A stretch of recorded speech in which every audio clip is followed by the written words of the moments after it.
Congratulations, ನೀವು ತಾಯಿ ಆಗ್ತಿದ್ದೀರಾ. ಈ ವಯಸ್ಸಲ್ಲಿ ಕಲಿಗಾಲ ಅಂತ ದೊಡ್ಡವರು ಸುಮ್ಮನೆ ಹೇಳಿಲ್ಲ. ಕಾರ್ಯಕ್ಕಿಲ್ದಿರೋ ನಾಚಿಕೆ ಶುಭ ಕಾರ್ಯಕ್ಕೆ ಅಕ್ಕಮ್ಮ.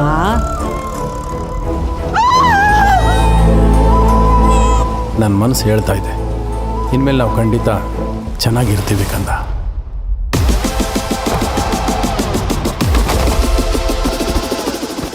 ತಲೆ ಕೆಡ್ಸ್ಕೊಂಡೆಲ್ಲ ಓದಿದ್ದೆ, ಎಕ್ಸಾಮ್ ಬರೆಯೋದು ಬಿಟ್ಟೆ ಈಗ ಪಾಸ್ ಆಗ್ತೀನೋ ಇಲ್ವೋ ಅನ್ನೋ ಒಂದು ಎಕ್ಸೈಟ್ಮೆಂಟ್ ಕಿತ್ಕೊಂಡು ಬಿಟ್ಟಿಯಲ್ಲ.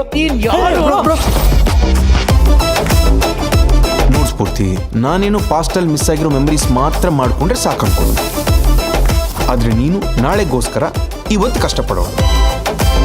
ಏನು ಎಸಲ ಕಾಲ್ ಮಾಡ್ತಿದ್ಯಾ? ನೀನ್ ಅಭಿ ಅಭಿ ಅಂತ ಕರೆದ್ರೆ ಕೇಳ್ಬೇಕನ್ನಿಸ್ತಿದೆ.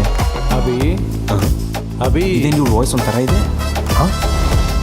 ಅಭಿ ಅಭಿ ಅಭಿ ತಿನ್ನಕ್ಕೂ ಬರಲ್ವಲ್ಲ ಕಂದ.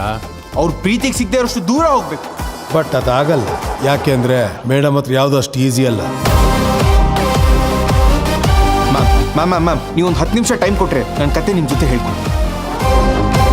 ಇವಾಗ ನಾನು ನಿನಗೆ 2 ನಿಮಿಷದಲ್ಲಿ ಒಂದು ಸಣ್ಣ ಕತೆ ಹೇಳ್ತೀನಿ. ಒಂದು ಸಣ್ಣ ಊರಲ್ಲಿ ಒಬ್ಬ ಕನಸುಗಾರನ ಕನಸಾಗಿ ಉಳ್ಕೊಂಡಿರೋ ಕತೆ. ಈ ಊರು ನಿಮ್ಮ ಅಪ್ಪನ ಮನೆ ಆಸ್ತಿ ಅಲ್ಲ. Life is always fair to the unfair. ಕಷ್ಟ ಬರದೇ ಇರೋವರೆಗೂ ನಮ್ಮದೇ ಅದೃಷ್ಟ ಅಂತಾರೆ.